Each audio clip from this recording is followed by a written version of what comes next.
They have a combined 12 years in the National Football League. They combined for 65 career sacks, 232 tackles, 1 Pro Bowl selection, and 1 Employee of the Month award. That's just a straight shooter with upper management written all over him. It's Train and Grose on the All AZ Podcast Network.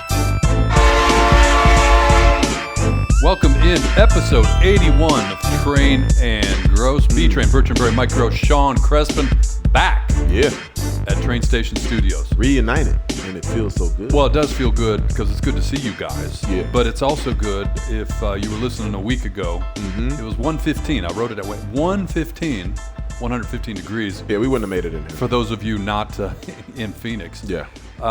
Today, Sean Crespin reporting.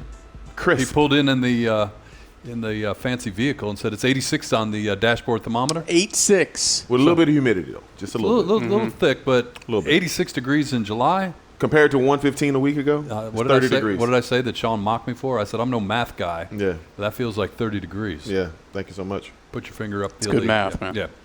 Episode 81, and we do this, and people are starting to copy on this, I noticed. But, hey, I guess that's the sincerest form. See if you do it. Absolutely. 81. Let's see if you do it. Well, this is problematic. He's a Notre Dame guy. This is so here's the problem. I go in and I look this up. 81. Mm-hmm. I'm like, a bunch of them. Sometimes it's easy. It's slam dunk. It's Hall one of guy you're like, Famer. dude, would you settle down for a minute? Let me set this up. I got 2, though. You got more than 2. You got 2. I see what you're saying. Set it up. All right, here we go. And I'm just going to run down the list. No commentary till I finish. Okay. Go ahead. All right. In no particular order, but if I was doing this, Yeah. I did pay attention. Tim Brown. Yeah, buddy. that's right. Art Monk. Oh, nice. Torrey Holt. Yeah. Oh, gosh. Anquan Bolden. Oh, gosh. Roy Green. Roy. Terrell Owens. Randy Moss. Wait. Hold. Where did he wear 81? Yeah, when? I don't know. It's on my. It's I'm on, looking up. it's Was on that the official Patriots? list. I'm going to look it up. No, he was. At one point. I don't know if he's best known for it, but when you pull up best players to ever wear 81, I'm looking it up. He wore 18 at Oakland. 84 was when he was in Minnesota. And while you're looking that up, the 49ers. 49. Jackie That may have Smith. been He played No, for he the was Cardinals 84. too, didn't he? I was right. 81 was with the Patriots. Those He were wore the 81 with Patriots the here. Patriots? Yep, 84 Wow. with the Vikings, 18 with the Raiders, 81 with the Patriots, 84 when he returned to the Vikings for 1 year, 84 for the Titans, and 84 for the Niners. So he gets an asterisk. Well, we can also give him a big tip of the cap because when he wore 81, he did set the NFL record for touchdown catches in a season, so which is still a record, by the way.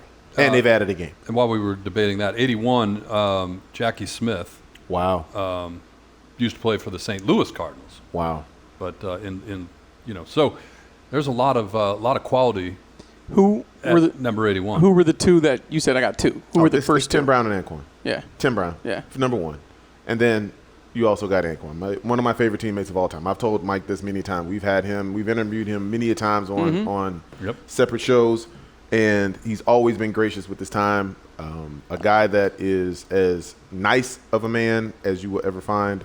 I can say all these things and some about Tim Brown as well, but I didn't play with Tim Brown. We were fellow alum, and that always goes a long way with me. You know that. But with Anquan, he's a guy that was a teammate of mine for, 6 years? Yep.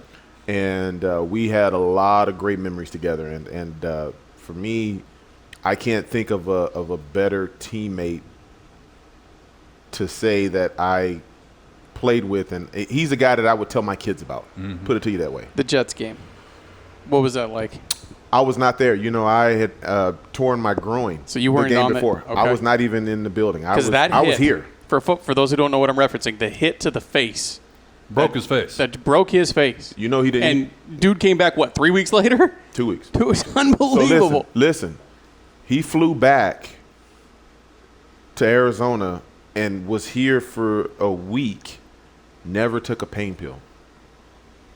That's insane. Never took a pain pill. You hear what I'm saying? That's insane. Not one.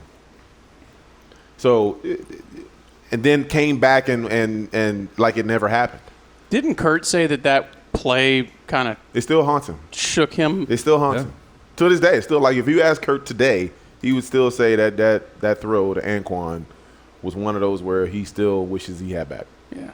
Because it's a bang play. You've thrown that pass many a times, yep. and Anquan, as he always does, he caught the ball. So if you're Kurt, that's routine. That's as routine as putting on your clothes in the morning. And nobody could have predicted that the guy would have taken the shot the way he did. Nobody would have predicted his head was in the right situation for it to snap back and all the things that happened. We don't have to rehash that. Yeah. No. But for him to not take a pain pill for 2 straight weeks after that. And then go play. And get back on the field and play. There's 2 plays and 2 players, like when as a non-athlete, like when you question, like it bothers me to no end when they're like, oh, they're turning the NFL into flag football, like whatever. Like when you question people's toughness like that. Right. But that play Yep. and the Jeremy Roenick play, if you think about that, where his jaw was smashed into 4 or 5 different pieces on just a shitty hit, by Darian Hatcher. Absolutely. But then he turned around and played again. Yeah. Right after it, So don't ever, Yeah. Until you've done that, don't ever question that, when you look at your favorite athlete, like he's not tough, he's not like, that's ridiculous. You know what's another one that people don't realize because of the conversation that comes after it, but I don't think a lot of people realize, unless you watch some of the Football Life, shows and everything else like that, exactly what happened to Drew Bledsoe on that hit that took him out, that led to Tom Brady's career. He almost died. Dude had internal bleeding. He almost died. He almost hemorrhaged to death. Right. They did the scans of him and everything, and he was still he was going to fly home with the team and everything. Unless it was it a home game? They got a picture of him talking. Yeah. He's a home game. The team doctor runs to him and says, no, you're coming with us right now. And they put him in an ambulance. Boom, took him to the hospital. He was bleeding crazy. Hemorrhaging. Yeah. And they if that doctor didn't rush him to the hospital, that team doctor didn't get him there, he'd be gone. Wouldn't be here with us. That's how serious that hit is. But everybody talks about, that was a turning point for Tom Brady. Mo Lewis with the hit of the Jets. That's a scary play. But to get back to that list, I mean, what an incredible list of 81s, and to think that you could have a choice of different 81s, that just goes to show how prevalent that number has been in the history of the NFL. Yeah, no, absolutely. That list is extensive. Yeah, extensive. So we'll give them all a tip of the cap. And just real quickly, touching back on the Anquan thing, I have 2 Anquan memories. One, when he was very early in his career, when the Cardinals still practice up at Flagstaff. NAU, and I was up there with Meg. Meg used to love to go to training camp. Okay. And she wanted to get Anquan's autograph. Okay. But you know what that line was walking Ridiculous. back. And Anquan would single out the little kids. Yep. And she had a Sharpie and his picture in a Ziploc bag, and he took it from her, signed it, and put it back in the bag and gave it to her. Yeah. She still, to this day, has that picture. And then the other is when you mentioned it, doing the show, his first interview back to Phoenix, you called him and said, would you come on the show? And you said he didn't really want to do it. But because it was you, That's he right. would do it. That's right. And you said, we'll have him. We're going to get him in, get him out, and be, because he does. And I think you were back in the studio. I was in the studio. We had to go to break. I remember the question that got him going. What was the question? We were talking basketball with him. That was the question. Yeah. I was like, so can you hoop? What can I hoop? Everything changed after that question because he was very stoic. He was very businesslike. He was professional. He answered our questions. Yeah. But he didn't give any more than what he needed to give. If I remember, we went to break and came back with him because he was on. I thought we blew off the brecks. I thought you said maybe that's what it was. I thought you said keep screw going. it. It's Anquan Bolden. Keep talking. I think we did that with Q. I think we did that with Coach Kurt. as well. Remember when Coach Holtz came on? Yep. I think we did with Kurt, where we were like, Shannon. we're not Shannon. Yeah. Yep. We're not going to break. Just keep going. Keep talking. I'll make it up later. Just we'll figure it out. So like I said, I'll remember that for a long time. I remember asking him like, you're right, a bit of a basketball It's player. like you flipped a switch. It flipped the switch. I mean, from then on, it was, hey, whatever you want. Yeah. Because then we went to Florida State, and then we went on to other stuff, and it was fine. It was great. Yeah, no, that's exactly right. And then the flip side of that is when we got in trouble for Todd Graham. Sean's God. like, don't ask him why he left Pitt. Oh, I forgot about that. Man. And we asked him why he left Pitt. Whatever, man. You have to ask the question. ASU Sports Information called, you'll never have him on again. I was pissed because, they beat us, and the sprinklers came on.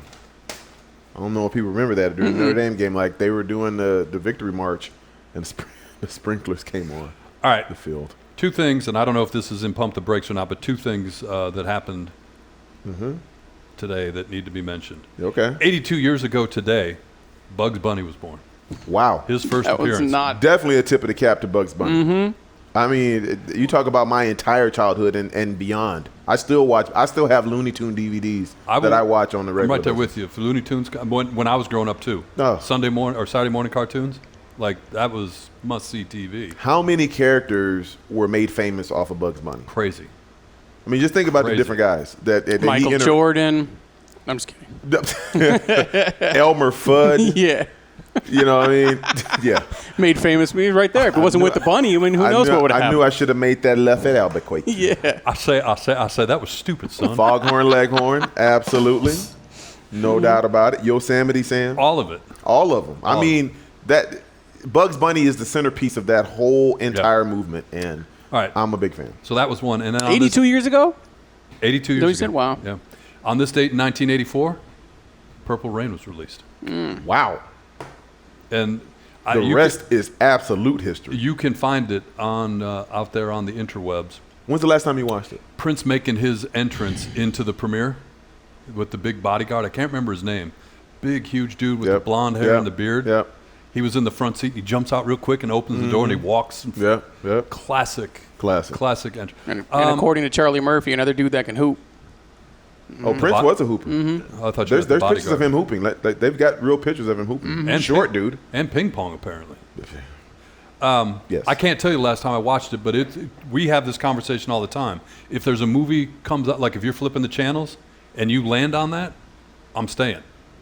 What's the most iconic line in Purple Rain? Because to me, it is you got to sacrifice. You got to purify yourself in Lake Minnetonka.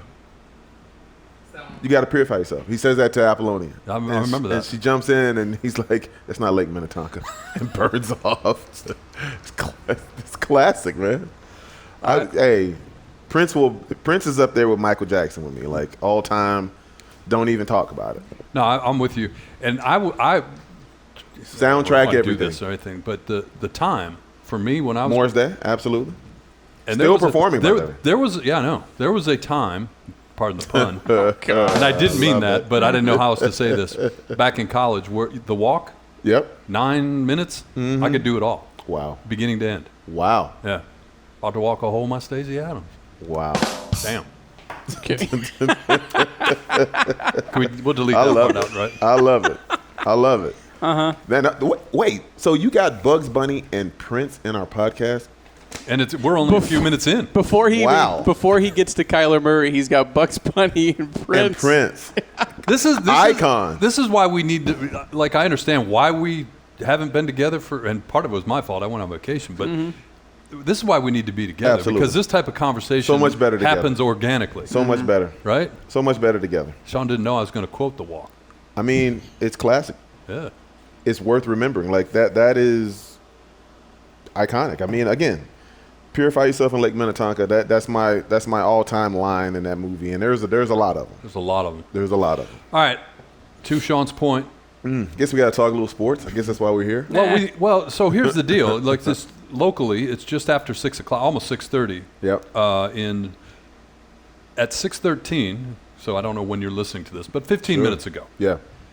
Ian Rappaport, who is the one of the insiders, NFL, tweets out that the Arizona Cardinals have removed the controversial independent study clause from Kyler Murray's $230.5 million contract, sources say, a move that happened yesterday. So it kind of blows up, or maybe it enhances the conversation that we were going to have around all of this. No, it doesn't. It doesn't remove the fact that it was in there. It doesn't blow up the fact that you had an idea of what type of professional Kyler Murray was. Right. And to put that in the addendum or in an addendum to give him $230 million. So here's my biggest question, and I got a lot of ways that I want to go with this thing, but the biggest question that I have is, what if he said no? What if he said no to that addendum? You're willing to give this young man 230.5. Please don't ever forget the 0.5. More the 0.5 to a lot of people is a whole lot of money. That's winning the lottery. No, exactly. But the 230.5, if you were going to give that to him with that addendum, I strongly believe that you could give it to him without that addendum in there. Well, you are now. You are now because of the public backlash. Yes. It's reactionary. And to your point, Sean, it does come off as even weaker than it did in the first place. Mm-hmm. So, and this is something that this has been bothering me, and I'm glad we're together because I'm gonna go a little bit left here for a second, and we're gonna come back, Mike. There's been an attack on black quarterbacks in the last 2-3 days. We've heard anonymous defensive coordinators talk about Lamar Jackson. He can't throw. If he has to throw, then he's not going to win. He's not a traditional quarterback. He's not a top-tier quarterback. Well, who the hell is a top-tier quarterback if Lamar Jackson and Patrick Mahomes, because same guy went after Patrick Mahomes and said if he can't get his first read, he's not the same quarterback. What quarterback is the same after their first read? Yeah. The whole name of the game, you're talking about people who spend hours upon hours of breaking down what you do. Yes, they're going to guess right at times. They're going to figure out what you like to do. But for some reason, there's all this vitriol towards a Kyler Murray, a Lamar Jackson, and a Patrick Mahomes who, all happen to be black. Now, people can say that's quite the coincidence, but I don't think so, Mike. And I think about with Kyler Murray, you start talking about his level of intelligence because as soon as he throws a pick, well, he probably wasn't studying enough. There's always going to be that narrative. And I'm like, I don't hear that narrative when it comes to other quarterbacks. And it really chaps my hide because I've played with other quarterbacks who weren't black that probably didn't study at all. And they never had anything brought up about their intelligence or their ability to decipher information. I don't understand. Two of these guys have been league MVP, Mike.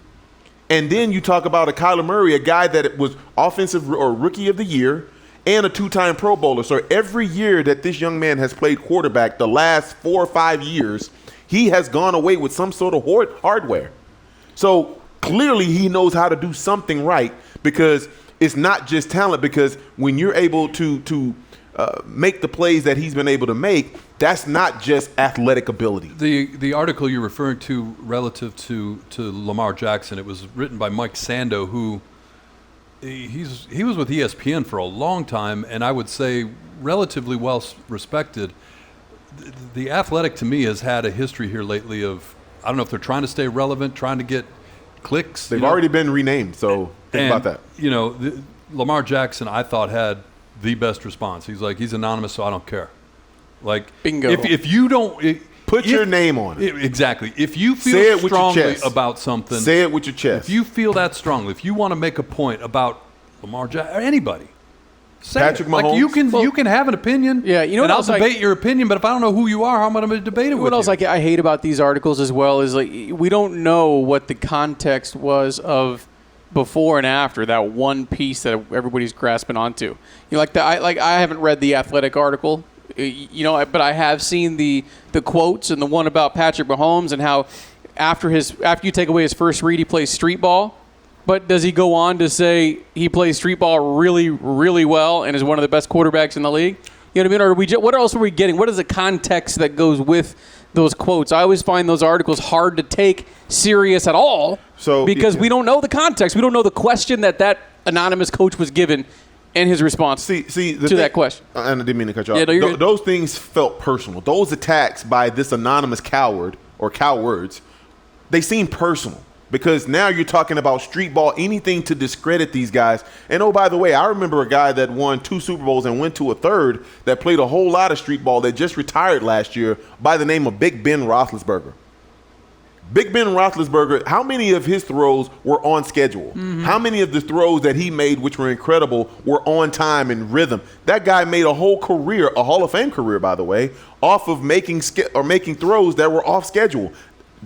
Prolonging plays and shredding pass rushers and being able to extend plays and then throwing the ball down the field a country mile. So when you talk about a quarterback that can get the ball to his requisite weapons, Who cares if it's the very first or it's on the third drop back step or if it's after scrambling around for 2-3 minutes? If he gets the balls to his players, that means he's a pretty damn good quarterback. At the end of it, it's a results business. It's all results, right? Mike. It's all results based. Right. And I don't know if it's the era we live in, kind of to that point, this whole, this, because this happens a lot. Yes. This anonymous. I hate it. Anonymous source. I hate it. And oftentimes, and I don't want to make this solely a Mike Sando issue, and I don't subscribe to The Athletic any longer, but, it might have been bundled up with, hey, I surveyed all the defensive coordinators to get all the reactions, and he's just picking and choosing what would be good headlines. It feels clickbait. What about the flip side of it, though, with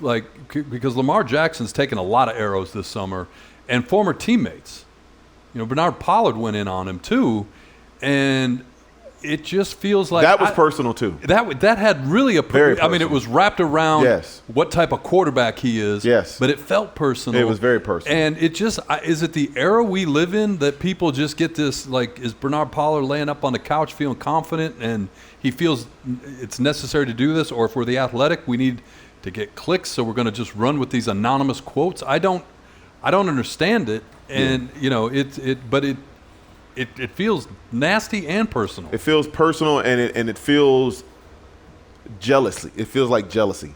It feels like a guy that he knows is about to break the bank, which he never could in Baltimore. And this guy actually won a Super Bowl with the Baltimore Ravens. So your legacy is cemented forever. You're one of the more beloved players, but so is Lamar Jackson. And so because he was born later than you, he's going to make more money than you did. Fair. He's a quarterback, so he's going to make more money than you. Get over it. Deal with it. You didn't have a problem with it when you signed your contract because, hello, the quarterback that was on your current team made more than you. Yep. And you didn't have a problem with that because you accepted the ring. You accepted the money. You didn't go back every year and ask for a pay raise. You were quite content with the money that you got. So shut up about somebody else's money and the fact that it may be exponentially larger than what you made in your time, because there were probably a lot of people that made more money than Bernard Pollard in his day. And that's not a knock on the other guys or him. That's just the way it is. Whatever you can get from your team, your respective team, that's what you get. Yeah.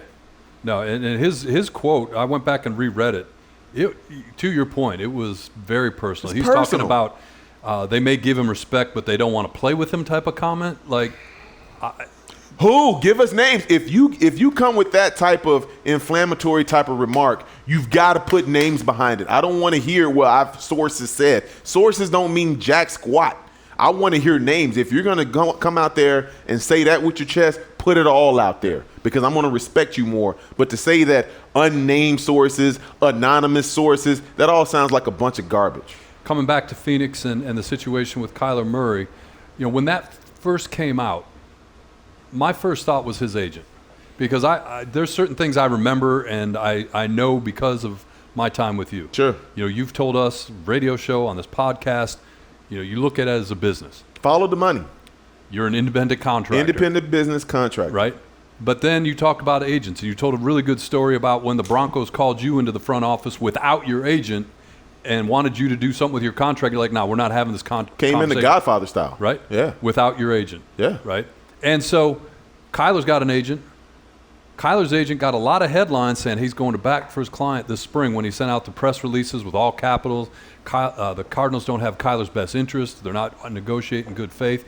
Came out with guns a-blazing, protect his guy. But he let that clause into the contract. Now, I know signed off on it. It's been, at what point does the agent bear responsibility? Like, you're collecting a fee. Right now, he bears responsibility. Kyler got $230.5 million.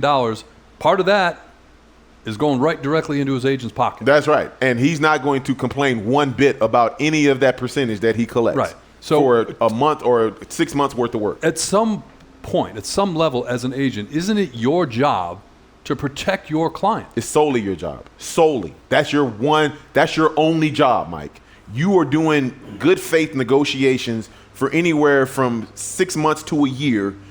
And your job is to protect your guy. Your job is to read all of the fine print to say, okay, how are they trying to stick my client? How are they trying to get over on my client? It's your job to stay up late if you need to and read through that whole contract page for page and make sure that your client is getting the best deal that he can possibly get with no type of clauses that could catch him up down the road. And, the fact that comes out that way, weak sauce. He wasn't doing his job. No, he wasn't doing his job. Mike, so think about this. Think about the timeline of this thing. When they came out with that, the Cardinals aren't negotiating in good faith. His other client, oh, by the way, which is the head coach of the Arizona Cardinals, Cliff Kingsbury, is signing a contract extension that nobody was talking about. Right. Nobody had any idea that was in the works. Came out of the blue. And the fact that while he's signing this one, he's out there talking smack about the same organization where he signed the head coach. Thank you very much for taking care of the head coach. And oh, by the way, you don't have my other client's best interest. Yeah, thank you. And that's the whole thing, and I know what people say about lawyers, but, man, this just how do you think that went over with Mike, who's a former lawyer, by the way? Right. Well, how do you think that went over with him? Yeah, no, exactly. But here's the thing, too, though. You can ask. Michael Bidwell, Steve Keim, whoever, they can ask for things in a contract. Ask for anything you want. We're going to put this in there. No, we're not going to agree to that. Okay, we'll take that out, but we want this. Okay, yeah. It's you trade off. Yeah. So, why wasn't that part of the negotiation? Like I said, this to me, man, this is. I asked you guys. I said, will he be his agent for the next contract? Because if I'm Kyler and if I'm his family, I know he's very close to his parents. Yeah. I don't like this. You be pissed at Michael Bidwell, that's fine. But your age, I'm seriously, and again, this is just me outside looking in. You're not getting the next deal, bud. I got a better question for you. Do you think Kyler Murray is going to finish his career with the Arizona Cardinals? I don't know. It's hard to move. I'm just going to say this, and I'm going to let you speak, Sean. Mm-hmm. If that's me, and I've been embarrassed publicly like this, I'm keeping this receipt. Well, I know you are, but but listen, I'm keeping this receipt, and I'm taking the money. I'm going to do my job. I'm going to be professional. But am I going to be a lifer here? Do I want to be solely associated with an organization that's willing to put some sort of clause in here that undermines me? Because make no mistake, the only people that really were going to bring this out to the public forum was the Arizona Cardinals. So somebody within. Now, this was public knowledge, but at the same time, the contracts are signed all the time. Yeah. We don't hear about certain addendums within a contract unless they want you to know about certain addendums in a contract. Well, it was really interesting how this one came out where, the first ones that were starting to trickle out were the amount of money tied to the optional stuff. Sure. Now, I'm not talking about the studying. Sure. But, the workouts and, But that's common. But I understand that. But talk about the review of the contract and how things come up. Sure. And then did somebody all of a sudden stumble upon this in the pages and pages of documents that are there? I don't know. If I'm a player, it's at the time of negotiating a contract, it's an adversarial thing almost between you and the owner, whatever sport. Owner wants to keep all his money. Player wants to get as much money as he can get at the time. So Absolutely. It's adversarial, and there's going to be that kind. No doubt. I'm paying. What does an agent make? What? Anywhere from 2 to 10%. So split the difference for the purpose of this conversation. Say that Kyler Murray got 6%. Right. That's a lot of money. 6% of $250 million. That's a lot of money. You don't put me through this. They can ask for whatever they want. You should have had your Sharpie out and cross that shit out before it ever saw the light of day. Absolutely, Mike. 6%. If I'm paying you 6% of 230, I'm not a numbers guy, but that's a big number. That's a big number. If I'm paying you 6% of 230.5, that addendum should never ever cross my path. Never. And if that agent is letting that slip, what else did he let slip? Well, Kyler, we got an idea today from an impromptu press conference from Kyler Murray, who wasn't scheduled to talk to the media, and walked to the podium for a surprise press conference and wanted to put this to bed.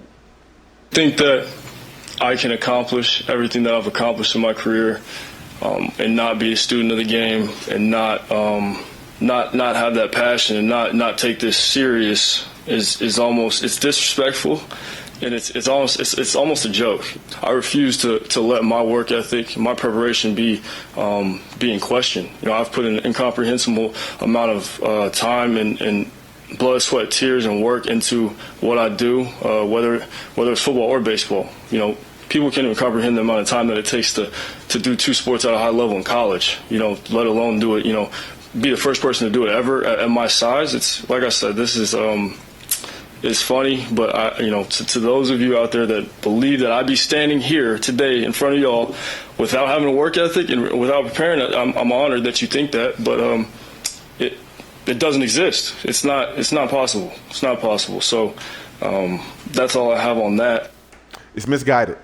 That is misguided. That should have been a conversation directly spoken to his agent. That's the conversation he should have had with his agent when that addendum was first brought to his attention. I worked too hard for them to put something like that into my contract to say that I have to have a minimal time watching film and studying, and I'm not going to be watching video games. That's treating him like a child. Well, that's saying I'm a child, Mike. While Sean played that clip, I did the math. Again, it might be 6%, it might be more, it might be less, but let's say it's 6%. That's almost $14 million that guy got for Kyler Murray signing his name on that contract. Okay, so then do this math, Mike. So go almost $15 million, then divide that by 6. So he had 6 months worth of work because they started on this right after the playoff game. $2.5 million a month. If I'm paying you $2.5 million a month, you can't find that addendum and get that eradicated? Or that's best case. You didn't see it. That's worst case. You didn't see it. No. Worst case, you agreed to it when you were talking to them. See, to me, that's worst case because that's a direct shot to me. If you're going to put that in, that makes me look like I'm irresponsible, Mike. Right. That makes me look like I'm a freaking kid and I can't concentrate like I got ADD or something. And there's no way I'm going to let that be something that represents me in a contract where you're paying me $230.5 million. Excuse me, how much of this comes back on Kyler in a little bit when you look back at when you see some of the things he's put out in the media himself? Like you signed the agent. You hired that agent to represent you. That agent failed you in that respect. Just last year, New York Times article, quote, "I think I was blessed with the cognitive skills to just go out there and just see it before it happens. I'm not one of those guys that's going to sit there and kill myself watching film. I don't sit there for 24 hours and break down this team and that team and watch every game because in my head I see so much." That's a quote from the New York Times article. Then he's on the cover of Sports Illustrated doing a story about how athletes today and gamers are one and the same, and putting out how much he likes to be, in the gaming scene as well. I mean, a lot of this, you take that article, you take that cover shoot, you take the clause in the contract. I mean, it's not a good look for anybody, but a lot of this stuff he put out there himself. I look at it and I say the Cardinals were embarrassed by that. By that article? By that article. Yeah. They were embarrassed by that. So this was, and remember, this got ugly because there were things that were said about Kyler Murray. There were things that were done in reference to the Arizona Cardinals scrubbing his, social media accounts and all that capital kind of stuff. Letters. So again, if I'm the Cardinals, it's a move where we talk about it's not a good look. I'll just say that. I'm not going to say it because we're going to keep this PG. But it's a move that rhymes with Rick. It's a Rick move. You know what I mean? Like it's one of those. Richard. And thank you. Some Richard move. There you go. Thank you. And for them to do that, but he gave them all the firepower to do that. Right. Because he said, I'm more of a gamer. I don't have to study all 24 hours and all that. So he put it out there. But for them to use that in turn, use that against him, that's a Rick move with a D. Yep. Rick move with a D. Now the question will be, and I know, again, we read Ian Rappaport's tweet saying that it has been removed as of yesterday. Fine. But it's because everybody's embarrassed. Right, but the damage, I think we can agree, no matter what side of this you come down on, the damage has been done. It was in there. It doesn't remove the fact that it was in there. Go ahead. No, go ahead. You can look at it from Kyler's standpoint. You could be pissed at the Cardinals for putting it in there, and I maintain you should be more pissed with your agent for letting it be in there. Correct. You can look at it from the Cardinals standpoint, and they're like, hey, we're just protecting $250 million investment, right or wrong. And the agent's like, hey, I just want to get the deal done. I needed that $13.5 million to send my kid to private school. So the damage has been done. Now the question, going back to your will Kyler finish his career here? The bigger question in my mind is, we know where he's going to be for the next 6 years. Mm-hmm. What's his reaction now once they start playing this year? Like, how does he react? Is he like, I got my money, screw these guys? Like, or is he going to be like, I'm going to show them? And I mean, we won't know till that happens, of course, but it's going to be interesting to see how that plays out. Mike, what happens when you get money is you just become more of what you already are. You just become more of what you already are. And think about this for a second, fellas. The first time, hopefully it's not September 11th against the Kansas City Chiefs at home. The first time he throws an incompletion or an interception, you don't think that little bit is going to come up again? Sure. They're gonna ride him. You know it is all season long about that whole thing about studying. Well, he should have seen that. He must not have been watching film enough. I'll go farther. It's not going to ride him just for this season. That's a career that's going to follow him forever in the mind of the fans. If he wins the Super Bowl, no, it won't. No, he can erase it. He can erase it. He can erase it. He's got to go win. Show me. He's got to win. Yeah, it is. You got to win, and you got to win big. You can't get to an NFC Championship game. You got to go win. The other thing too is, NFL is a business, right? And you as a business, you have to grow, you have to adapt. Because Kyler Murray is 25, 25, yeah, something like that. Right? You know, this came up with DeAndre Ayton. They were questioning DeAndre Ayton because he's stay up till 3 a.m. gaming. And they're like, well, that's why he's not producing. I was talking to a buddy of mine who works and has a bunch of young people working for him, and he had to fire a dude because, you know, he was working and playing video games at the same time. Yeah. You know, and I hate, and I try so hard not to be that, well, it's the millennial thing. Yeah. Like, generally. But you have to figure this out, and you have to adapt, and you have to understand what it takes to engage. If you're in a business setting, when you bring in young employees, you know, whatever Michael Bidwell and Steve Keim did 20 years ago, the people are different now. They are different. Your players are different now.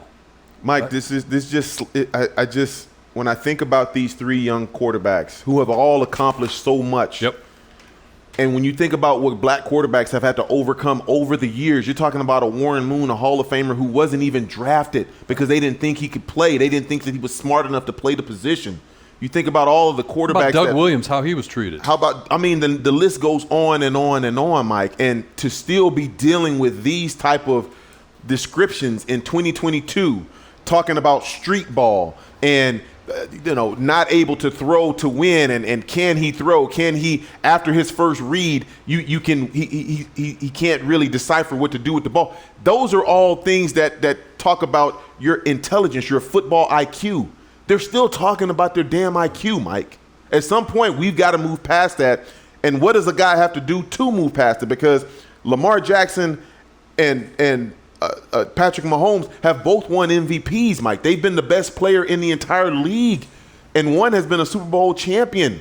What else do you have to do to show that you can play the position without having all of these asterisks attached to you? Well, and to your point earlier about money and what it does to the player, but what it doesn't do is change broadly the perception that you're talking about there. Yes. Because Patrick Mahomes got his. He got his. Deservedly so. No, and that's not in question. But even with the decision to pay him that, there still are those out there that are doing just what you said.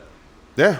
Right? I mean, anonymously. They're not saying it with their chest. They're not putting their name behind it, but they're still talking that same vitriol that's been around since the beginning of football. 2022. Ridiculous, man. All right, we'll step aside here. More, I'm sure we'll continue to dive into that, the Kyler situation, the rest of it, and we'll do that.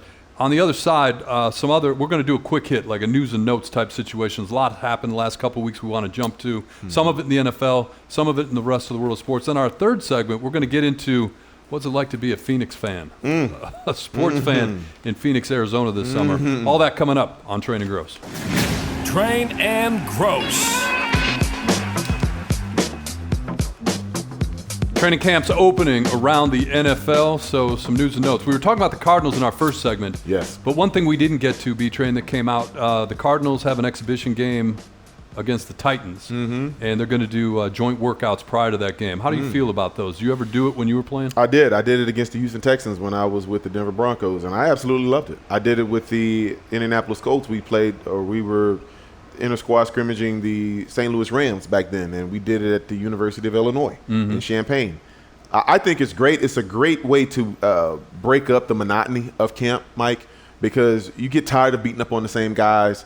You get tired of seeing the same guys and the same moves, and it gives a different atmosphere. It gives a different intensity to practice. Yeah. And I think it's something that's very helpful. I think all teams should do it. The fact that there are 32 teams and they're all pretty evenly spread out across the country, there's a way to get that done. And I think it's very healthy. It's competition, and you get to evaluate so much better when you see other guys and guys that hadn't really shown you what they could do. It'll be interesting to see if that comes up more with only 3 exhibition games every season now. Because of the advent of the 17-game regular season, they traded off with one of those exhibition games, which I think everybody was totally fine with. But to your point about additional evaluations, additional workouts, and a different view of the workout, you know, the Cardinals and the Titans will get that. And, you know, if there's some benefit, maybe we'll see more of it. Go ahead. I'll just say I think it's better when you do it spread out, when you do a couple of days. When you do just one day, you try to fit it all into one day, it kind of feels rushed. When we did it against the St. Louis Rams at University of Illinois, it felt rushed. But when we did it against the Texans, we spent a couple of days down there. We did, I believe it was 3 practices against those guys, and I thought it was really good. And obviously you're going to know guys on the other team. And for me, being back home in Houston, it was doubly – it was doubly good because I got to see a lot of family and all that kind of stuff, and my grandparents got to see me practice. That's a whole nother story. But I just think it's good when you can have more days and not have to feel rushed. You ever play in the Hall of Fame game?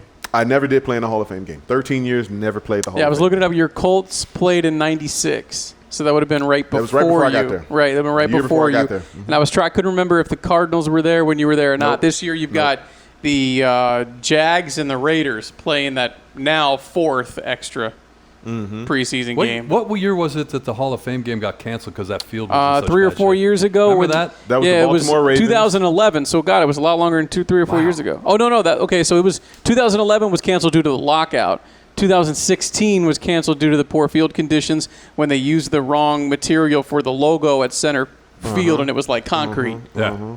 That was bad. All right, 49ers. Like a lot of drama here with the Arizona Cardinals and news fast and furious out of Niners camp. Which way are you going? Well, we'll start with the quarterback position. Okay. They've made it clear that what everybody else already knew, Jimmy Garoppolo will not be a San Francisco 49er this year. Now it's just a matter of how he's not a 49er. Can they get somebody to trade with them? Now, I think part of it was, does he get the clean bill of health, which he received? And now if you're a team looking for a quarterback, what are you going to do? You're going to wait out the 49ers because you don't want to give anything up because you know that at some point he's going to hit the market. Yeah, Mike, I agree with that, but I just think, man, if you're the Cleveland Browns, you missed out on a great opportunity because I know you can believe in Jacoby Brissett all you want, but when you talk about a stopgap quarterback, because we still haven't seen – the penalty for Deshaun Watson yet. So we don't know how much he's going to miss, if he's going to miss any at all, or if he's going to not be able to play in the season at all. I mean, it could go either way. I don't think anybody's going to be surprised either way you slice it. And you called it a win-win for the Browns and for Jimmy Garoppolo in that the Browns are going to need a stopgap for at least part of this season. That's correct.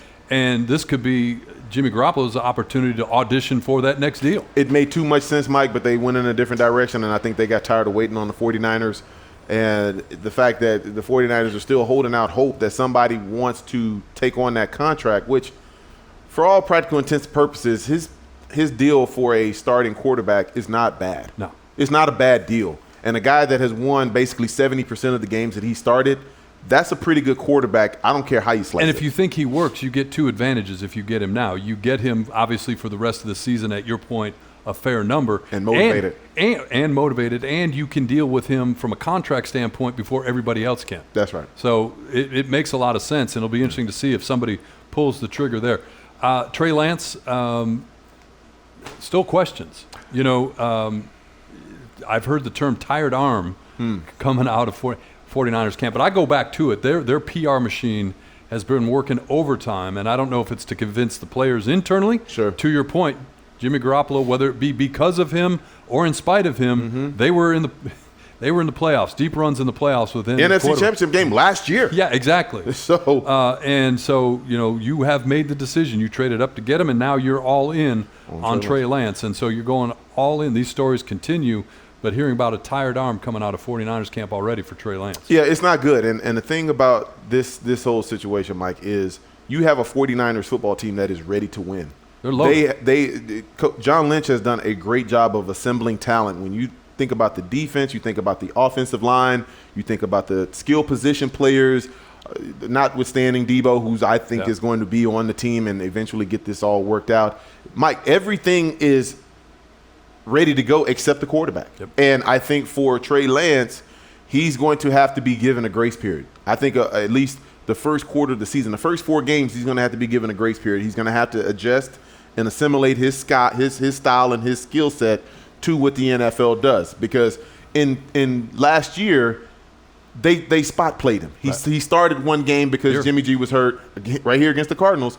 But again, that was more of we got to survive without Jimmy G, as opposed to we're going to thrive with Trey Lance. So they're going to come in with a different mindset, but they've got to let him take his lumps. Well, it's a long season, 17 games now, in case you missed that memo, and that's kind of what they did last year. They finished strong, and made that run with Jimmy Garoppolo. So if you're right, let this young kid get in there, learn it, give him the grace period of that first quarter of the season, and then hopefully you get on the run if you're a 49ers fan in the last half. So I saw a stat that I didn't even realize about Jimmy G, and everybody kind of wondering, okay, if you're the 49ers, this is a guy that took you to a Super Bowl, or was part of a team that got to the Super Bowl, was part of a team that got to the NFC Championship game again last year. So he's got 5 playoff wins in his career, Jimmy G. You know how many touchdowns he's thrown in those 5 wins? How many? 3. 1. He's thrown 1 in 5 games? 1 in 5 wins. 5 wins, wow. And 500 yards passing in those 5 wins. So he definitely has a ceiling, and he was the backup in New England at first, and of course Bill Belichick didn't want to get rid of him, but Tom Brady kind of said, "Hey, look, it's either him or me." And you know, when you're the owner and you're Robert Kraft and you think Tom Brady is your son, then you're going to do what Tom Brady wanted to do at that time. That made a lot of sense. But when you talk about the 49ers, again, you can look at how it looks and the style, but it's kind of like that crumpled up $20 bill on the ground. You can stomp on it, you can crumble it up, you can step on it, you can have all kind of dog poo on it, whatever you want, but when it's all said and done, that's still $20. $20 bill. And the fact is, when he was the starting quarterback for the San Francisco 49ers, they got to 2 NFC Championship games and a Super Bowl and an overthrow to Emmanuel Sanders away from winning the whole dang thing. Speaking of the 49ers, one more point. You mentioned Debo Samuels. He's at camp. He ain't giving up that money. He's working on the sidelines. Yeah, he's stupid. I was watching during lunch yesterday, NFL Network doing their training camp, and they showed him on the side getting stretched out by one of the trainers. Sure. The other thing that's cool, saw Brock Purdy getting his reps. Wow. Perry High School's Brock Purdy. Shout out. Getting his reps on. Local. Mr. Irrelevant, too. Absolutely. Debo Samuels, the contract's going to get done, but one of the reporters, they were talking about it and said one of the sticking points, and I don't know how we work past this, is Debo Samuels' agent insistence that they put in his contract that he will not be a running back. And you know, we all were talking about that before we started recording. How do you put that in a contract? Like, if you're the agent, are you sitting up there in the press box late in the season and said he can line up as a running back in 12% of the plays, and like you get to like game 16, you're like, whoa, that's it. Like, how do you enforce that? Yeah, Mike, the same way that you enforce a guy that's got to get 4 hours of studying in per week. That's how you do it. If they can put that in, then they can put in he doesn't want to be a running back. Is that however you want it, independent contractors, Mike. Well, yeah, your contract does not have to look like anybody else's. You can have certain specifications in your contract that the other 52 don't. And again, we were talking about this. This is not uncharted territory, and it comes up a lot when you're talking about guys that tight end, wide receiver. Franchise tag and such. Like the one that came to mind for me was Jimmy Graham when he was negotiating with the Saints. But that went to arbitration, though. That went to arbitration because that was a franchise tag situation. So what the discrepancy was there is you get paid, what is it, top 10% of your position group. Top five. Top three. Whatever it is. Yeah, top three, top five of your position group when you get slapped with the franchise tag. Yes. So it was going to be significantly more money if he was deemed a wide receiver than when he was deemed a tight end. So they looked at what they did in that situation was, all right, what percentage of snaps are you playing outside the numbers opposed to inside the numbers? Or on a line of scrimmage with your hand in the ground. Correct. And so that's what he was trying to point out, like, hey, I'm outside the numbers more than I'm inside closing off the edge or anything. Like, what, I'm playing like a wide receiver here in New Orleans. And that's what that came down to. So maybe you could work up some type of language like that for Debo, but I don't know how you do it. Maybe you do percentage of touches behind the line of scrimmage opposed to in front of the line of scrimmage. I don't know how you do it, but it's I don't blame him for wanting to try to prolong his career and not take that punishment that a running back does in the league. And you're right, the numbers don't lie. If you're a tight end, your tag number is $10.93 million this year. Wide receiver, $18.42 million. And that's what Jimmy was fighting for. And if that's the difference between a tight end and a wide receiver, you can see where Debo's going with this. The running back number is $9.5 million versus $18.4 million for a wide receiver. I'm a wide receiver. A double, absolutely. My number is 19. But going back to what you said before and what your experience was with ownership is, at some point, do they go to Debo and say, we're putting the tag on you, and, oh, by the way, we're tagging you as a running back. Yeah. And that's half. Absolutely.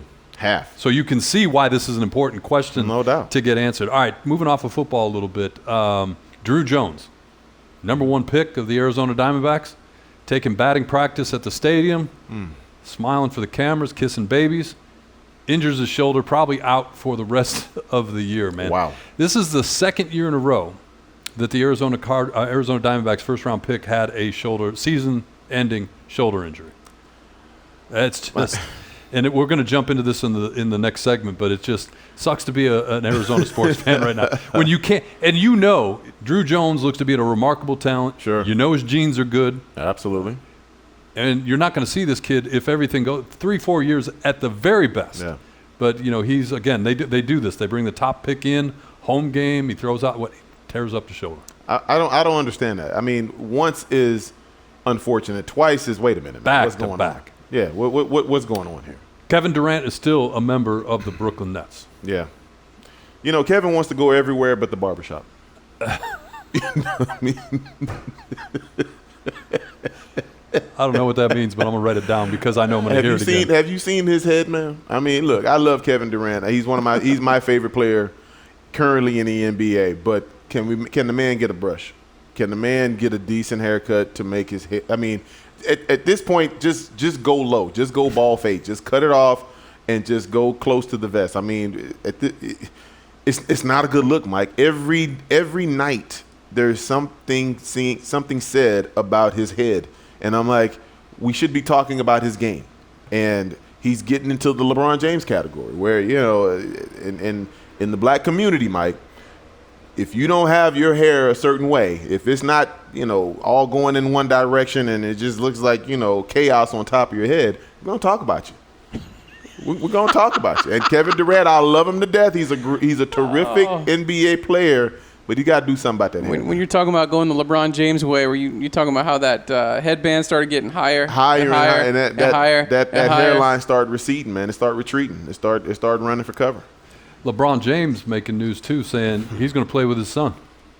He goes, I don't care where it is. He goes, at that point, I love this one because the truth comes out. At that point, it won't be about the money.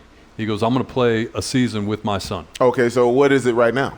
Because you're not winning the championship if you're with the Lakers. That's what I mean. So if you're Jeannie Buss, you're irate about this. Like, excuse me? This. Yeah, I mean, I just gave you how much, and so you're saying this is just to pad your post career? Like, no, we want championships. We're here. This is the Los Angeles Lakers, buddy. We're about championships here. You see those banners up there? Yeah, you gave us one, but there were 16 other ones before you. So that's the goal here. It's not to just hold on until your son gets of age, and there's no guarantee that Bronny is going to be good enough. Everybody keeps saying, that he's okay, but I haven't heard anybody say he's lottery level as far as his skill set right now. Right. But that's his goal. Could you imagine if it gets to the point where he's in the draft? Let's say he's second round worthy, and LeBron James is telling the GM, you are selecting him. Could you imagine that? Yeah, I think that's very easy to imagine. Yeah, I mean, he's pretty much telling them that right now. I know. He's telling them who you're going to pick. I'm saying. Like, could you imagine being that GM? He's very responsible for, in large measure. It's Rob Pelinka. Let's just go ahead and put a name on it. Yeah. Rob Pelinka. Can you imagine being Rob Pelinka? Yes, you can. Because how many years out is this? It's about 2 or 3. Because I think he's a senior to be. Yeah, he's going to be a senior. So his senior year, at least 1 year removed from high school, so 2 years. Yeah, this is on the near term horizon. Yeah. All right, and real quickly before we jump out of here, the Pac-12 media poll for football was released today. Actually, I have 2 more things. And if you recall, we did away with the North and the South in the Pac-12. Top 2 teams play in the Pac-12 championship game. Can you even call it the Pac-12? It's got to be the Pac-10 now. Well, no, they're still there. I know they're 2 more there. years. I know, but they're there, but they're not there. Sleeping in different rooms right now. Wow. Still together, just sleeping in different rooms. A couple things jumped out at me. Utah, of all teams, is a near unanimous choice to be the Pac-12 champion. Of the first place votes, there were 7 that didn't go to Utah. USC got the second most first place votes. I don't know if we take that to mean the long-awaited transfer you. Yeah, with that new coach, all of it. The long-awaited resurgence of USC is upon us, just in time for them to head out. Give them some time. Give them some time. Let's see how this thing works. The flip side, if you want to look at the bottom, if you're a Arizona State or an Arizona Wildcat fan, not looking good according to the media. Arizona State comes in 10. Arizona comes in at 11. Only the Colorado Buffaloes behind them. Wow. They are the bottom team in the Pac-12. And real quickly, before we get out of here, I sent you guys, I think this either a tweet or a text, something. Your alma mater redoing the Hangover in Vegas. Absolutely. In case you missed it, Notre Dame, the Shamrock Series rolls into Las Vegas. Playing BYU. Is BYU like, and this is going to sound terrible when we talk about a religious school, everybody who plays a neutral site game in Vegas seems to play BYU. That's like BYU must be on speed dial down there. Hey, you want a neutral? BYU will be your It's close proximity to Utah, Nevada, so it works for them. But Mike, I've waited for so long to have a coach like Marcus Freeman. Marcus Freeman represents so much change and hope for my alma mater. Did you see the last guy doing this video? Mike, I couldn't see the last 5. I'm talking about Holtz. I'm talking about Davey. I'm talking about Weiss. I'm talking about Kelly. Hell no, I couldn't see any of them doing it. And then if you want to go before him, Jerry Faust, hell no. There's no way any of these guys, and that's the thing that I'm talking about, Mike. We've seen this older guy that just doesn't look like he's having any fun at the helm of the most prestigious program in all of college football. And you finally got a face of a guy that's willing to put himself out there and do a parody of The Hangover. And do it well. It is so well done. And tip of the cap to the Golics, too. They were really How about the good. Golics? Mike Golick Jr., when I can't remember the tight end's name, when he's getting out of the Rolls Royce. Yeah. And he does the All-American tight end film. It's classic. It's so funny. It's so well done. Mike, I'm telling you, this is the juice that I've been waiting to see out of my alma mater, and they finally given into it. And I think they're going to pay dividends for many, many years. I think there are going to be so many recruits that are going to fall in line to come to my alma mater because of Marcus Freeman. And I'm so jacked for September the 2nd. I can't tell you how jacked I am or September 3rd. Against Ohio State, for him to go against his alma mater. Under the lights. There's so many storylines behind that game. I'm so jacked up. I can't even talk about it right now. Go on social media, Facebook, Instagram, Twitter, or wherever you get it, and find Notre Dame football. Or just follow me. I got it all. B-Train. We tweeted it out on Training Gross, whatever. But it's really well done. Yeah. And I think the end was hilarious, too. The 3 best friends. And he's that like, wait a minute. Could have. I'm the coach. I'm telling Mike, it's perfect. Like, that's exactly what you want. And it's like, oh, no, we'll go have a good time. Yeah, I love it. It's exactly what that program needed at the right time. Jack Swarbrick, shout out to Jack Swarbrick. He knocked it out of the park with that hire. And what's the most important thing, besides the head coach, apparently, for a college football program? What is the lifeblood of a college football team? Recruiting. And you look at the commitments that they are getting at South Bend. Mike, I'm telling you, when you have that new blood, that new face, a guy that, one, is in close proximity of age to you, that goes a long way. People think that doesn't matter very much, but I'm telling you, these young kids are different. They're looking out for long-term, hey, what's in it for me? How do I benefit from this monetarily now with NIL coming around? And then you start talking about, am I going to have a chance to play right away? How long am I going to have to be around here? What's in it for me?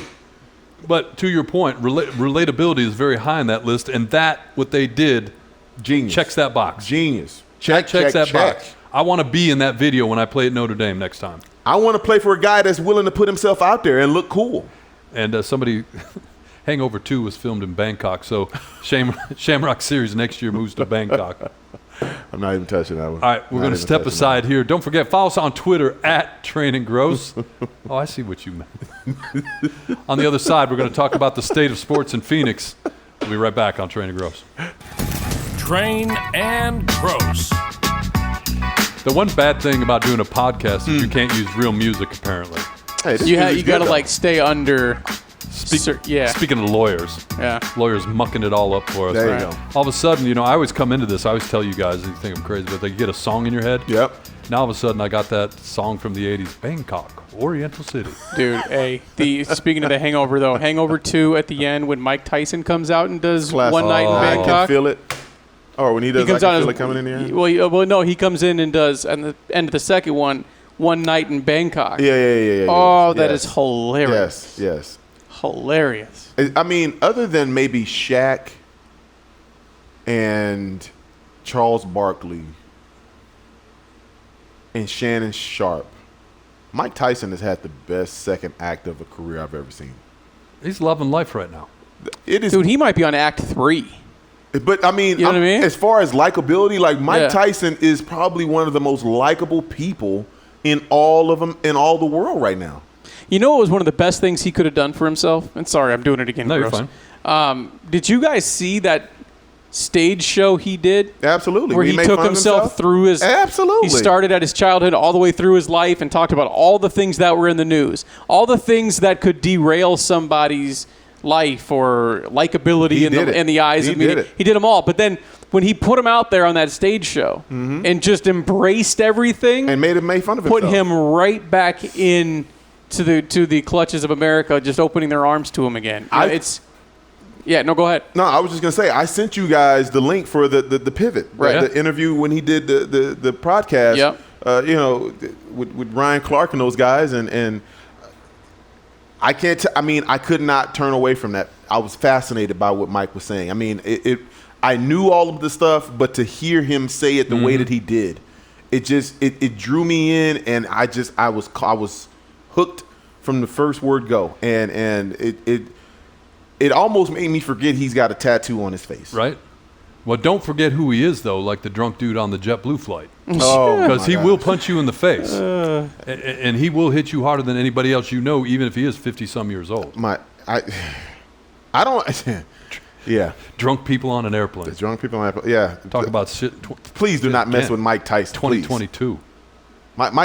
Mike Tyson, you choose to provoke that guy? Of all people. Of all people in the world. Full airplane, and you're going to pick out Mike Tyson when you're drunk. After he already had done what you had asked him to do. Yeah. And I just saw this. I was just double checking because I thought it was Jeff. But anyways, do you know what Mike Tyson's podcast is named? He's got his own podcast too. Hot Boxing with Mike Tyson. I love it. All right. Everything about him is gold right now. Everything he touches turns to gold. All right. It's the summer of our discontent. Phoenix, Arizona. How you feeling, sports fans? I don't know where we start, but if you look at calendar year 2022, B-Train, I guess you start with the Phoenix Suns, because if you would have had this conversation prior to the unceremonious end to the postseason for the Suns, you would have said, well, the one bright spot is the Phoenix Suns. Coming off a finals appearance. NBA Finals a year ago. 2-game lead at one point. Record number of wins in the regular season. We can hang our hat on that. Coach of the year. And I go back to it performance versus expectations. Sure. Nobody expected the Diamondbacks to be very good this year, and they're in last place. Right? Yes. everybody had such high expectations of the Phoenix Suns. Yes. And I think that makes it hurt even more. It does. I mean, the Arizona Cardinals, Mike, they started 7-0 last year. 8-2. 8-2, and then you go out on the with, Super Bowl. You go out with a whimper, Mike. Yeah. That game out in L.A. was not close from the coin toss. It wasn't close.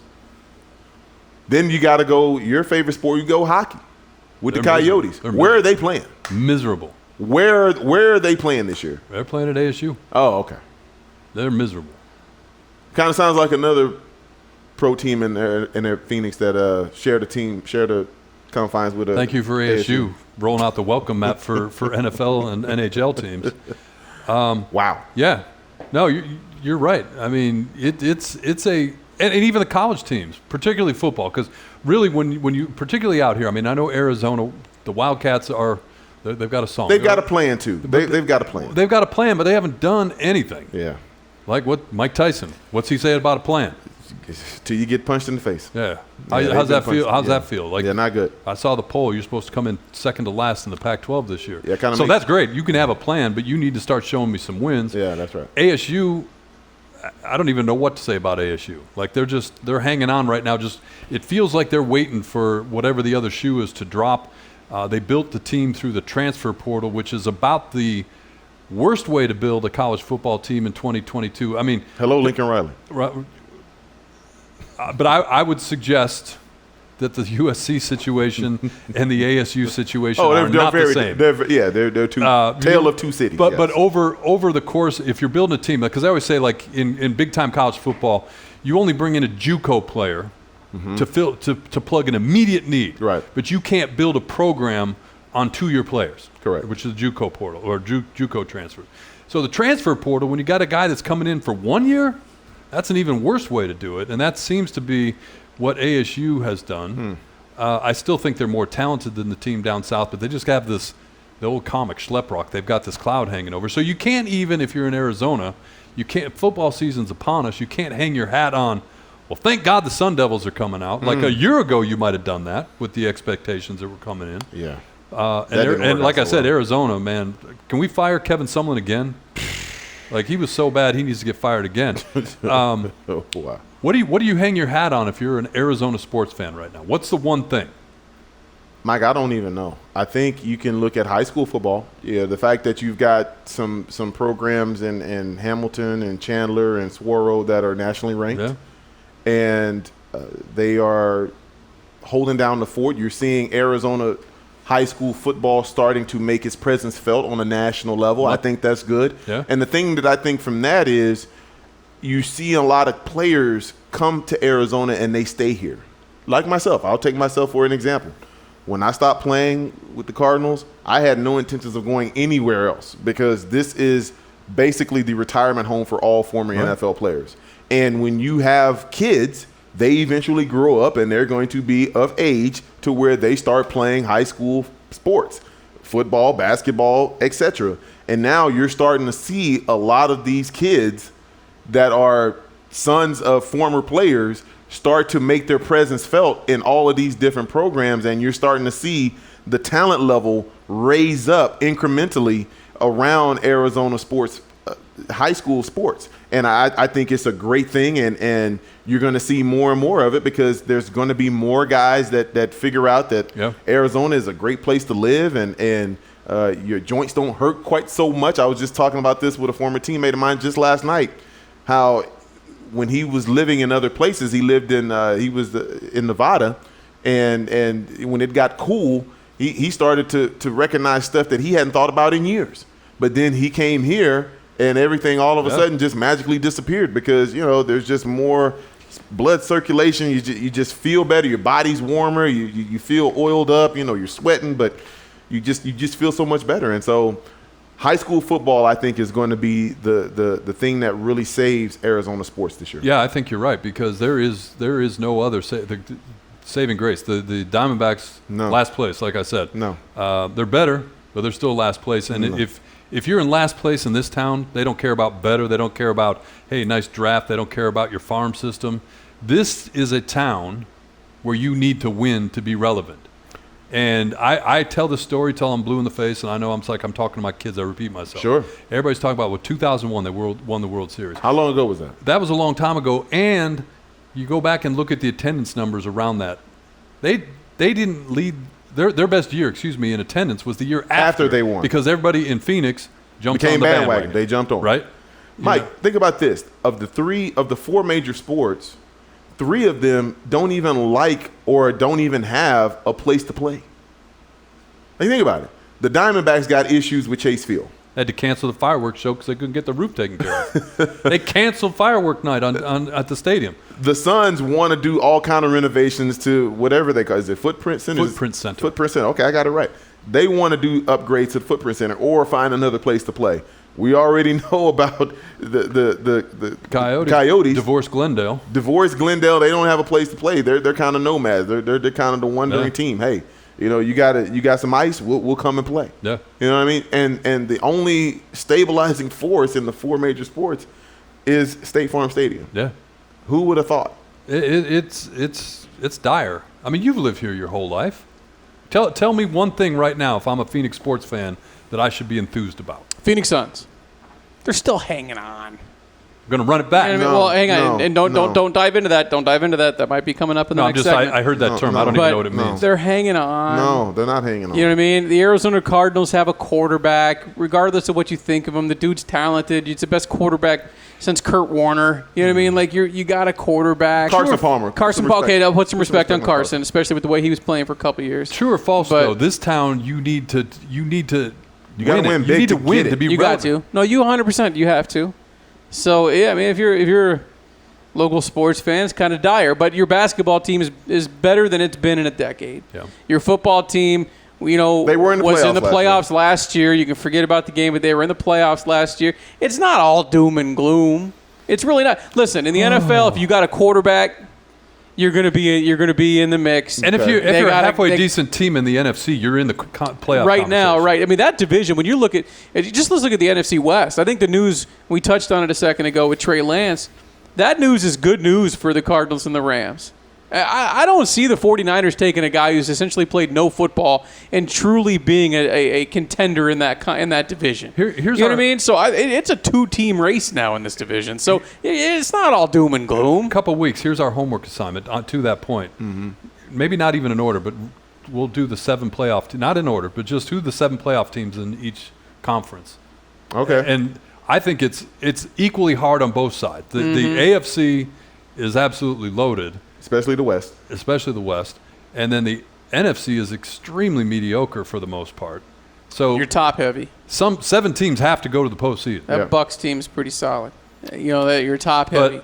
But, so maybe you hold out a little bit to your point then about you got a quarterback, you got some offensive skill players. Yeah. You hold out hope maybe that they can outperform or finish a season, whichever we want to look at it. Yeah, it's not all doom and gloom, but I think if you have championship aspirations, there's no championship aspirations right now in any of the 4 major sports. And I go back to it, and I 100% agree with you because the decade that the Suns were missing the playoffs, it was bad. When you hear like natives that talk about what this team means to this community, sure, how bad it was, and to have the resurgence. But I also am a firm subscriber, no matter what we're talking about, in this case sports, that you are evaluated on your performance versus your expectations. Absolutely. Because when what was the low number? Like they won 19 games one year. Sure did. Nobody expected 5 years anything from this team. And so you're like, what's the difference between winning 19 games and winning 23 games? Yeah. Right? But there was an expectation after going to the finals against the Bucks that this team would be at least playing for a championship game. And to go out the way they did was like a kick in the collective gut. I was just about to say, this town. In the words of the immortal Outkast, you're only funky as your last cut. And the last time we saw the Phoenix Suns play, it was a 46-point deficit at home in a Game 7 to the Dallas Mavericks. Performance versus expectations. And a lot of people still have that imagery in their mind. I talk to people all the time. Some of my clients' parents, they come in and they still talk about it, Mike. They're still talking about basketball. I'm teaching their sons to play football, and they're still talking about Game 7 against the Dallas Mavericks. I was driving to work today, listening to our good friend Vince Marotta. They talked about the Dallas game again. They had somebody on from ESPN. They talked about the Dallas game. And it's so unbelievable. I can't remember who it was in the ESPN game. They all laughed at him afterwards, but they're right. He said, well, maybe they weren't as good as we thought they were. And they're all like, how does it take to July to get somebody to come out and say something like that? Again, performance versus expectation. What do we expect? What do we expect of the Cardinals? Do we expect the Cardinals to be a playoff team? No. Again. Do we expect the Diamondbacks to be a playoff team? No. Do we expect the Coyotes to be a playoff team? No.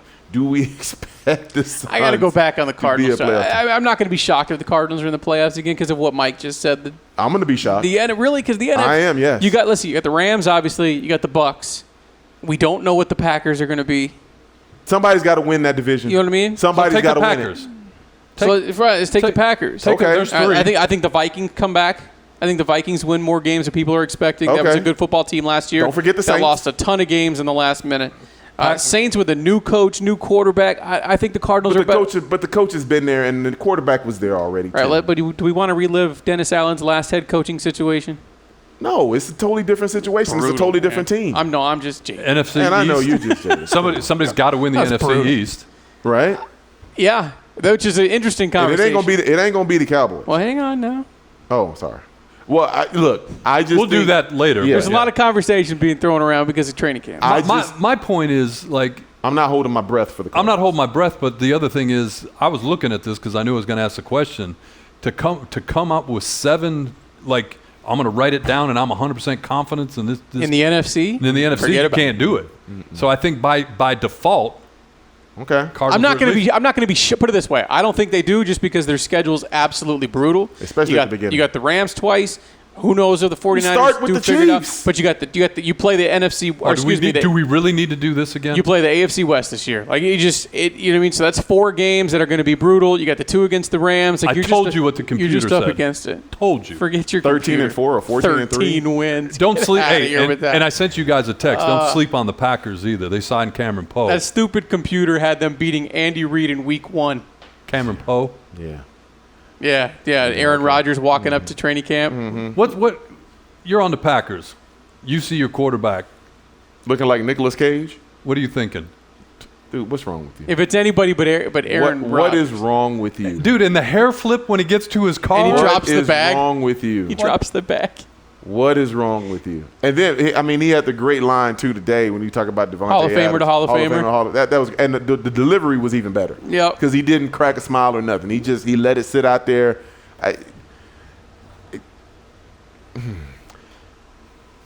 Is he likable?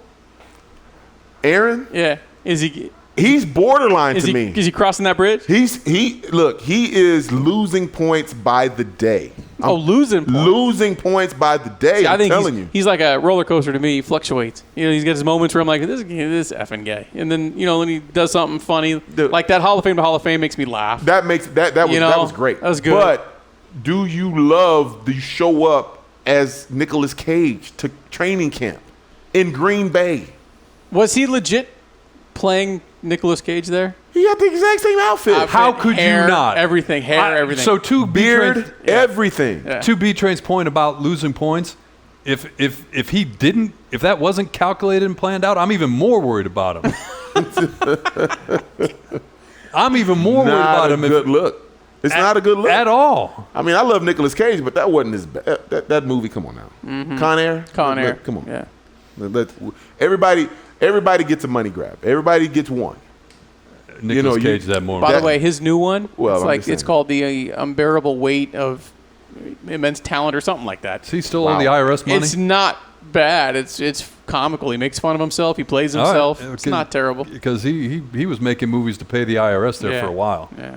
I feel like he's still making movies. All right, on the other side, we bring back Pump the Brakes. Yeah. And, of course, Dad Joke. That's coming up on Training Grose. Yeah.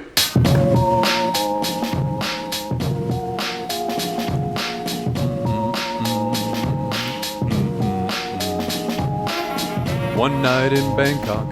That's not it. That's actually not. That actually could go with this beat, though. That's hilarious. Well played. Very good. Very good. Very good. I told you this was going to be a problem. Welcome back in. It's the time of the podcast. You know it. You love it. time for Pump the Brakes. Sean Crespin, take it away. Yeah, I'm going to give you guys a statement from the world of sports, maybe some pop culture. You tell me if you're pumping the brakes on it or if you're going to roll with that statement. Right. I want to further explore something you brought up earlier in the show because neither of you guys or myself gave our opinion on it. Okay. Pump the brakes or not, Kyler Murray will finish his career as an Arizona Cardinal. Pump the brakes. He will not. He will keep all the receipts. He will remember how they treated him, how they tried to slide this in. And now that he's seen how they've reacted to the backlash that they've gotten publicly from a local and a national level, it seems even more Bush League that they tried it in the first place. So I don't think he's going to finish here, and I don't think he's going to finish with the agent that he currently has. Whose name is signed at the bottom of that receipt? His agent or the Cardinals? I think Who's he more upset at? You know what I mean? Like who? I'm more upset at my agent, but the Cardinals, I have options. I got 31 other teams. Mm-hmm. Is he going to finish his career as a Cardinal? I'm not pumping the brakes. Like, it's just so hard to move in this league. What do you mean? Meaning we know where he's going to be for the next 6 years. Do we? Kyler Murray will be 25 when this season starts. Okay. Add 6, that's 30. Okay. Cardinals can tag him twice, that's 32. At some point, the runway is gone. Now, if you're talking about playing out his useful career, or we're talking about an Emmitt Smith comes to the Cardinals end of his career just to make a point, who knows? But I just think it's so hard if a team has it in their mind that they're going to keep you in place to move away from Look that at how team. many quarterbacks have moved in recent years. It's not impossible. I'm just saying, play this out. I mean, I'll go more. I'll just go Russell Wilson. Well, Russell Wilson. We're going to see the example of what could happen. Let me rein it in. Let me rein it in. Pump the brakes or not, he finishes this contract. Oh, he's going to finish. He'll finish this contract. He's going to see all of this. Yeah, absolutely. But I think it's good, and I think we remember this, Kyler. But also, does this agent do wherever it is? Does this agent do his next contract? No. That's because I don't think he can. I don't think you could look at him as a client in good faith and say he's got my best interest. And that's the other thing. Like you played, like, and I know independent, but you guys talk and you see. If you're a player and you're looking for an agent, are you going to this guy? No. Let me ask you this: agent comes to you with the contract. You got to sign it, right? How in depth do you go through it with your agent? Line by line by line by line. An addendum? I need to know about an addendum. Like, is it possible that Kyler never saw that before signing this contract? Yes. Which is an indictment on him. But if you're talking about trusting a guy, even if you're blindly trusting a guy, you better blindly trust the right guy, because if not, then you're going to have a situation like we had. Yeah. Dude, I paid you $14 million for this? How does that work, too? Did that agent get the full 6% of the gross? Of the gross. Of the gross. He gets 6% of the gross, not the net. All right. Of the gross. Does he get it all up front? No. They get paid every year. Right, because it's not guaranteed. That's what I was going to get at. Like, NFL contracts not guaranteed. Well, he's to the got player. 160, so, it's still a pretty good chunk. He'll be able to pay. I paid you for this. I would love to hear the first call between Kyler and his agent. Right. I paid you for this. It should have been that soundbite we ran. That should have been. That should have been straight to him. Straight to him. Yep. We should have never heard it. Yep. Number 2. So Suns fans, as soon as Kevin Durant's name got brought up, I mean, everybody got so excited, right? Like, oh my God, Kevin Durant to the Phoenix Suns. No. Suns fans were losing it. There was from Bleacher Report, Jake Fisher on a podcast. He said that, according to his sources, Kevin Durant thought there would be a, quote, easy route to land with the Phoenix Suns. And it hasn't been anything but easy, as here we are a month later, he still hasn't been moved. So let's just say he doesn't get moved to the Phoenix Suns, and you run it back next year. If you just run it back straight. With the Brooklyn Nets. No, you're the Phoenix Suns. You run it back next year. You brought back DA. You're essentially bringing last year's team back this year. Okay. Pump the brakes or not, you have a sour taste for this offseason, if that's the case. Yeah, of course you're pumping the brakes. You're not pumping the brakes. All right, yeah. You definitely have a sour taste, and you run it back. I mean, who feels good about DA being back with the team? This man signed a contract with the Indiana Pacers. The Pacers. To go play basketball for the Indiana Pacers. And you matched it. And you live in Arizona. You grew up in Arizona. You're a homegrown product. and you couldn't wait to sign that deal with the Indiana Pacers. You mean to tell me you're going to go out there and you think they're going to be chanting the nickname, or they're going to be chanting DeAndre? Because he ain't getting a nickname for me. And I think for different reasons, I think we asked the same questions about DeAndre Ayton and the Suns that we just did about Kyler Murray, because just what you just said, DeAndre Ayton knows that, and he could only sign a 4-year deal with the Pacers. Suns could have given him 5. Could have given him an extra year and an extra $38 million. They didn't think he was worth it. No, they said go find the deal. You go find the deal, we'll think about matching it, which they clearly did. So who's on that receipt? But to your question, who's on that receipt? But answer the, if you roll back into next season, Phoenix Suns roster looks essentially the same as it was this year. We know what happened in Game 7. That'll still be. You'll they still fall have that back taste in your because mouth. the Western Conference gets better. So do you have a sour taste in your mouth about this offseason? Oh, yeah. If you don't land a Kevin Durant. Absolutely. How do you not? Yeah, I'm with you. Your last memory, they were down 46 at home to the Dallas Mavericks.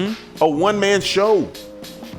They were a one-man show. So it's KD or bust essentially for this offseason. It's bust because if you're James Jones, what are you going to do? Who are you going to give up? You can't gut this team. We talked about that. Remember, Well, I laid it out. If you heard what I heard relative to that report, yeah, the Nets made it clear. The only way that Kevin Durant was coming here was somehow connected to DeAndre Ayton. Right. And they didn't want DeAndre Ayton. They didn't want him. And so a third team would have had to come in and facilitate. The Suns clearly didn't want that. Yep.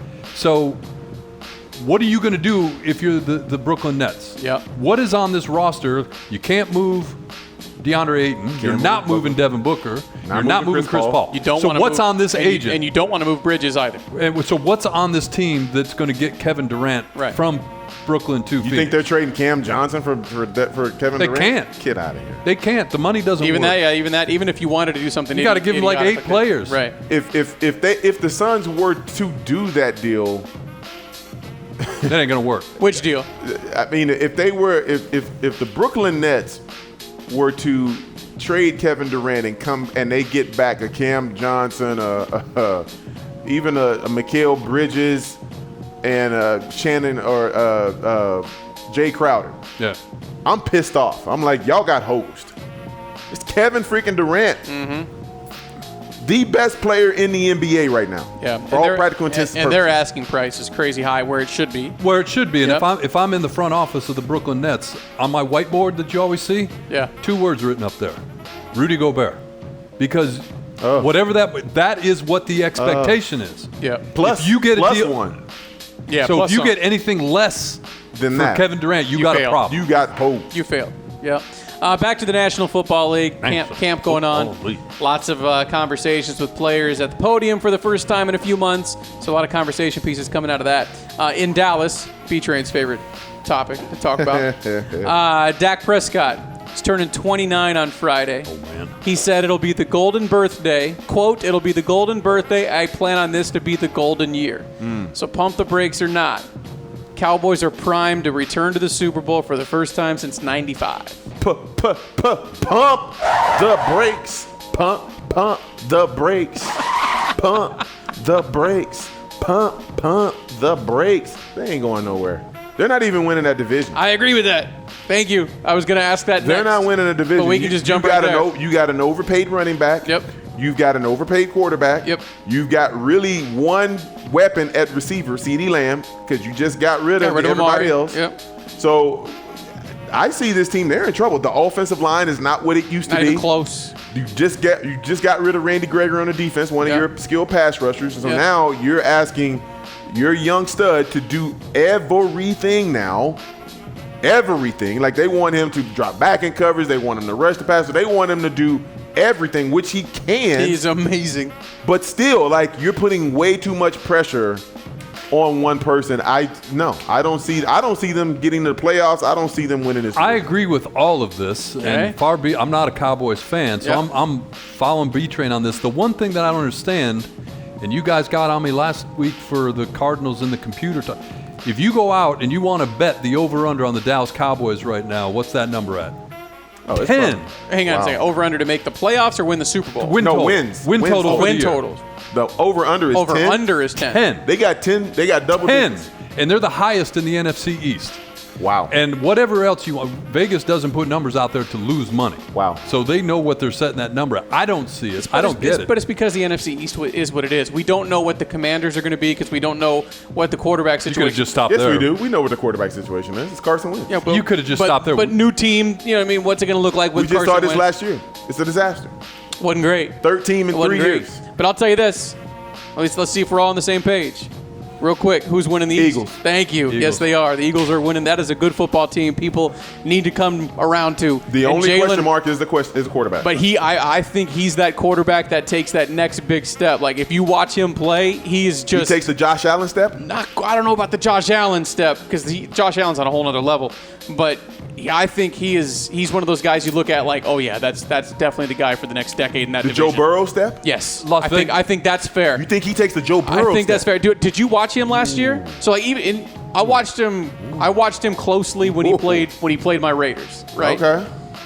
And he has his mistakes, but the talent is just there. He can move, but his eyes stay downfield. He can throw the ball. He's going to be a problem in that division for a long time. People don't sleep on the Eagles. Sean Crespin reported. Don't sleep on the He's a fellow Texan, so I give him his props. and the weapons they put around him now Joe too. Burrow type ascension. And the though? weapons they put around him though. That's a big jump. Yeah, that's that. Now the weapons do give me cause to pause because AJ Brown.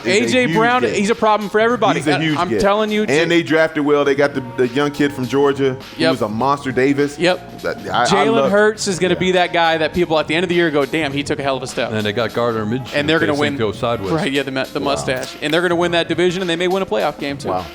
Just saying. This one's going to be kind of fun. So, Russell Wilson, a.k.a. Mr. Unlimited. Tell me you've seen that video. Yes. He's annoying as can be. But did you see the truck that he pulled up? to Okay, camp that's with? where I'm going. So he Okay. showed up to camp in a lifted truck, but maybe worse, he was wearing his own number 3 orange Broncos jersey. Are we pumping the brakes on that, or is that okay? Pump the brakes. Pump the You brakes. can't wear your own jersey to camp. Self-promotion is the quickest way to be diagnosed as cornball. Oh, dude, he's way cornball. We've known that for years. But that's the epitome of cornball. Wearing your own jersey to camp. Like, I don't know what's worse, wearing his own jersey to camp or that hideous vehicle that he showed up in. I'm like, dude, you're in Denver. You're not in South Dakota. What the hell? Where are you going? Are you going to climb mountains right now? I mean, I know the Rockies are out there, but damn. And it ain't even snowing in July. You're gonna be on Interstate 25, man. You're not gonna be on the cliffs. What are you doing? He's potentially the corniest superstar in the NFL. Oh, that's awful. What? Yeah. You can't even get that in the garage. Oh, no, you can barely get that damn thing in the parking lot. It looks If like I'm I was parked just gonna next to say- that, I'm pissed. Right. It looks like he took up 2 spaces. He's got to. He's that guy in the parking lot. His head takes up 2 spaces too, Oh, as inflated as it is now. Wow. Now, don't get me wrong, he's a sensational player, but I went shopping in Laramie at the Safeway, and they He- asked me if I wanted to donate to Russell Wilson's charity. is it Are you fair? serious? They did. Really? You know how like when you're checking out, Yeah. do you want to donate to whatever? Do you want to donate to Russell Wilson's something charity? In Laramie, Wyoming. Yeah. Well, that's a suburb of Denver. I know, but still. Yeah. Wow. At the Safeway. Yep. He I've does- been to Laramie, Wyoming. He does a lot of. I'll give him that. He does. He always, even in Seattle, he did a lot of off the field charity type stuff. Yeah. He does a lot of that. I He's mean- just so corny. Sometimes it's hard to take. The man. worst part is you've got a beautiful wife, beautiful family. Oh, he's winning at life. He's winning at life, but you just win at such a cornball level, though. Let me Like, before I Hang pump on, the you brakes. didn't- yeah, you I didn't didn't- pump before I pump the brakes and out. I need to calibrate my answer. Okay. How many times did you roll up into to practice, training camp, whatever, wearing your jersey? that would be 0. All right, I'm with B-Train on that then. I never wore a jersey, let alone someone else or my own jersey. Do you ever wear somebody else's? During the throwback era, I did. I had an Earl Campbell. Yes, I did. My favorite. See, nothing wrong with Earl. Nothing wrong with that. And Akeem Olajuwon. Both 34. A 38-year run has come to an end. 38-year run has come to the end. The Choco Taco is no more. Saw Klondike that. canceling the popular dessert treat after 38 years. I gotta be honest though, pump the brakes or not, have you had a Choco Taco in the last 20 years? I've never had a chocolate. Thank you. That's what I'm saying. I've never had one either.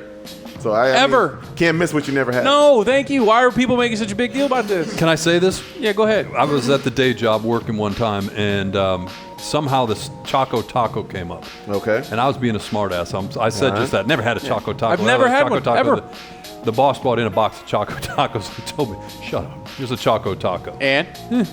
Really? Yeah. Like, whatever. I mean, it's a novelty thing because it's like what I it didn't is. know it was a Klondike, because Klondike bars are money. I mean, you guys are Klondike bars, right? You've seen my shirt. What would That's you do? right. That's right. Yeah, Klondike bars are money. I didn't know it was a Klondike treat, but I've literally never had one. I saw somebody who was being, particularly snarky about it. They said this is a marketing ploy, So they can bring it back? for Klondike to say, due to a groundswell of support for the Choco Taco, Like Hostess did with the Twinkie? Exactly. Mm-hmm. All right. That ain't happening. That's gonna do it for Pump the Brakes. Now it's time. Yeah. You know it. That's right. You see the glasses going on. You're waiting. Mm-hmm. Yeah. So we have an official grading system for B-Train's Dad Joke of the Week. No matter what, he's going to get one of those. If it's a quality dad joke, he gets one of those. If it's an above and beyond, you get the standing O. If he does what he just did again a second ago, he'll get one of these. But with that being said, that's your official grading system. Time for our Dad Joke of the Week. You guys ready? Here we go. Nurse, the invisible man is here for the appointment. The doctor says, tell him I'm sorry. I can't see him right now. Was that Russell Wilson giving us Do a it! joke? Should I do? No! I don't know. It just didn't. I mean, it was too predictable for me. No! I told you to do it. It was too predictable for me. Hey, we're your friends. What's the next one on that page? It's like a round of golf. We'll give you a mulligan. Yeah, what else you got? Come on, you got to have another one there. What did one hat say to another? One hat say to another. You stay here. I'll go on ahead. See, now that is what we're looking for. That was good. That's one I'll tell a friend, actually. Yeah, that was good. That was good. Other one, maybe just it made sense. A little too When he was talking about reading the quarterback's eyes, man, you telegraphed it. Yeah, you could tell. That's good. He's mad at you. He is. Us. You told me you were part of that one. I didn't want to do it. That's going to do it for episode 81 of Train and Grose. Don't forget, follow us on Twitter. We'll see you next time. Holla.